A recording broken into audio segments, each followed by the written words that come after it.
If you've been around my channel for a while, you'll know that I did a review of the first Retroid Flip, and it wasn't a very favourable review. And some would say I was quite picky about the problems I had with the device.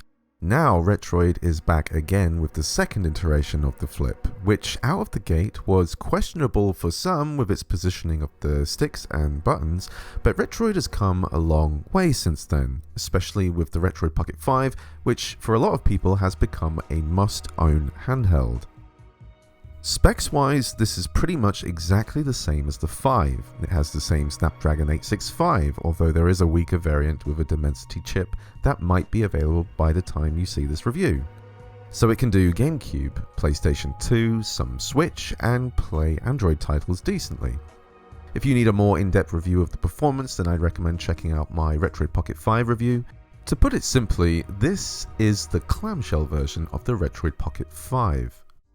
So going around the device, it has all the same features as the 5. You have the SD card slot, the USB-C connection, and a headphone jack at the bottom.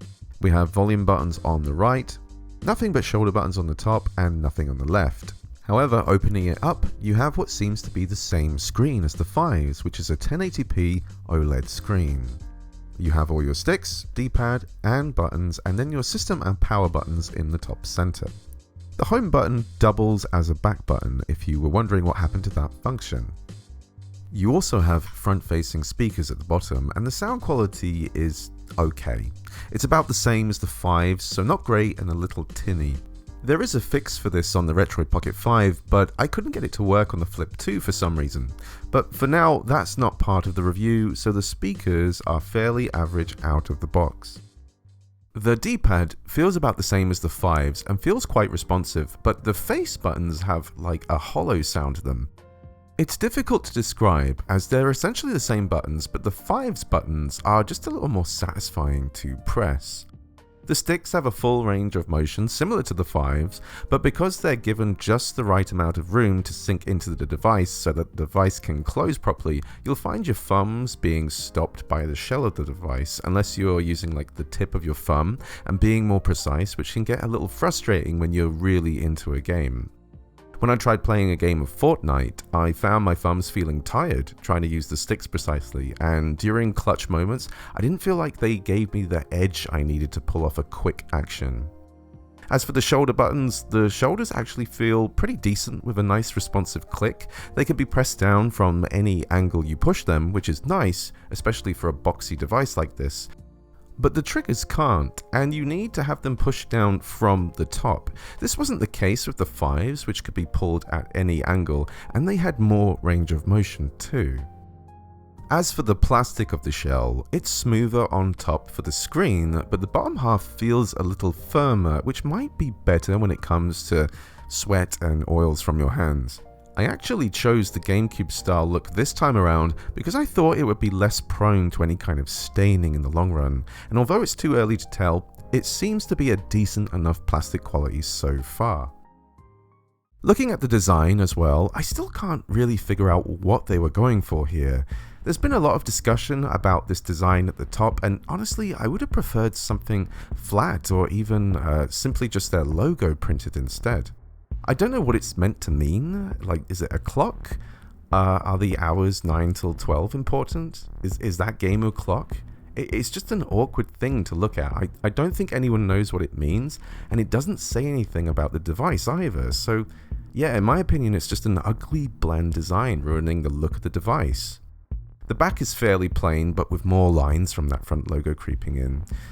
You have a vent cut out for the fan, and that can get surprisingly loud when a game is really pushing it. The hinge this time is better than the first Flips. It's not amazing, but it is better. It's functional, and it does what I'd like a clamshell to do, but I still have issues with it. Opening it up swings nicely into the first position, which is angled. It's a decent viewing angle and seems quite stable even with a little force. You can pull it back and it will stay pretty much wherever you put it, which is nice, but obviously it will move around easily as it just has two viewing angles designed for the hinge. The other viewing angle is all the way with a 180-degree angle. This is something I very much appreciate. However, this angle isn't as sturdy, and with even a little jolt, it'll flip back to the other viewing angle. I wish the 180 angle was something that clicked into place. Obviously we don't intentionally just throw our hands around or whatever, but I was surprised to see how easily it could be shook out of that angle. The screen closes with a satisfying sound and puts the device to sleep. It does seem a bit aggressive how it closes, so I hope this doesn't cause issue in the future. You have to be quite precise to have it to shut softer. As for the hinge itself, time will tell if this is one that lasts without cracking or breaking. Overall, it's a marked improvement over the original Flip, but for me, it still quite isn't there yet for my preferences.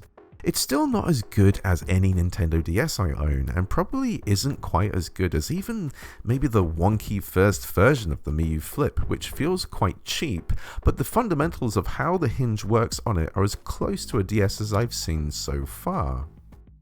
Lastly, when it comes to actually playing the device, after playing it for a bit now, I'm still not convinced the position of the sticks and buttons was a good choice.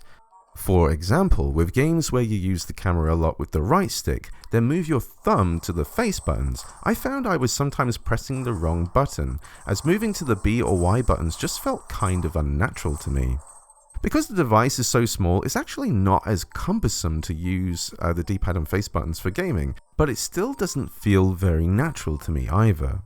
If I'm not extending my index fingers to the shoulder buttons to be ready to use them, it's not as big a deal, but I just feel like overall it would have made more sense to keep at least the face buttons above the right stick. Maybe it's due to the boxy design of the shell that makes it not naturally ergonomic. It's not as comfortable as the Mini, and it'll probably come down to personal preference if you like holding the 5 or the Flip 2 more. Ultimately, the Flip 2 is something I would game on, but maybe not for some of the more intense or faster paced games. I don't have this immediate connection to it that just makes me want to game, but it's still a decent handheld. I think if I had to make changes to this device, I'd probably do what I could to make the device just a tad slimmer. I would probably just make L2 and R2 a shoulder button rather than a trigger, and have them in series rather than stacked like on the 3DS. But if they had to be triggers, I wish they were more like the Retroid Pocket 5s. I just like that those can be pulled down more at the edges and they have more range of motion. I don't think the device really warrants both sticks being on top either, so I'd probably swap them so they're more like the Retroid Pocket 5, and then I think the sticks would be more comfortable to use over longer periods. To keep it slimmer, I honestly wouldn't have minded having circle pads that had their own groove, but having these sticks with full range of movement would be a good thing for most people. I just think they probably could have had a larger groove, or perhaps not have the edges so steep so they gradually leaned more into the shell, so that your thumbs aren't pressing into the edges as much when you're pushing the stick too far. And obviously, I'm not that thrilled with how the 180-degree angle of the hinge is implemented. If you use this a lot, I'd wonder how stable it would be in the future, so I'd be really annoyed if it no longer stayed at 180 for some reason. And those hollow sounding face buttons aren't the most pleasant. I can imagine some people looking to replace those as soon as possible if they have the same legs as the RP5 model. Also, I hope an OTA will come to improve the sound, as after more use, I'm still not thrilled about the speaker quality. Speaking of sound, I also tried the new Bluetooth earphones Retroid are selling. They weren't too pricey, so I thought why not? But after trying them, I can confirm they aren't good enough for gaming, and the sound has too much of a delay to enjoy anything other than media use. So you either need a better pair or stick to the audio jack instead. I think it's actually kind of weird that they sell those headphones and they make gaming handhelds and they're not good enough to game on because of the audio lag, so that surprised me. Overall, I would say the Flip 2 definitely is an improvement over the original Flip. The screen is gorgeous, the hinge will be decent enough for most people's use case. Ultimately, it functions well enough as a handheld, with mostly minor and personal gripes. But anyone who loved the original Flip, I can see them saying only good things about the Flip 2.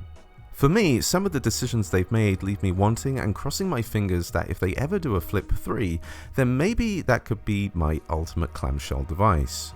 I do actually find it hard to recommend to someone though if they should get a Retroid Pocket 5 or a Flip 2. They're both at similar price points and both offer the same performance, but because of the ergonomics and button placement, you may be leaning to one more than the other. But to be honest with you, I'm still smitten with the Odin 2 Portal, and for an Android device, I would tell anyone to save a little more and buy that instead. unless you're in the US, in which case, starting on April 25th, AYN, Retroid, and Anbernic are pausing all shipments to the US because of the tariff situation, and who knows how long that will go on for.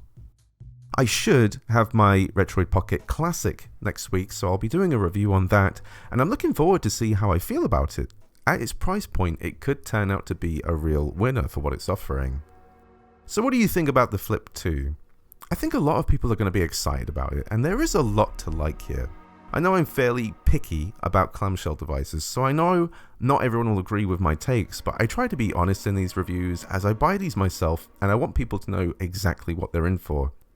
And knowing what I know now, I probably would not have purchased a Flip 2 in the end. But then again, I do own handhelds like the Retroid Pocket 5 and the Odin 2 Portal, so if you have to have a clamshell, your options are limited, and the Flip 2 still comes out as one of the better ones available.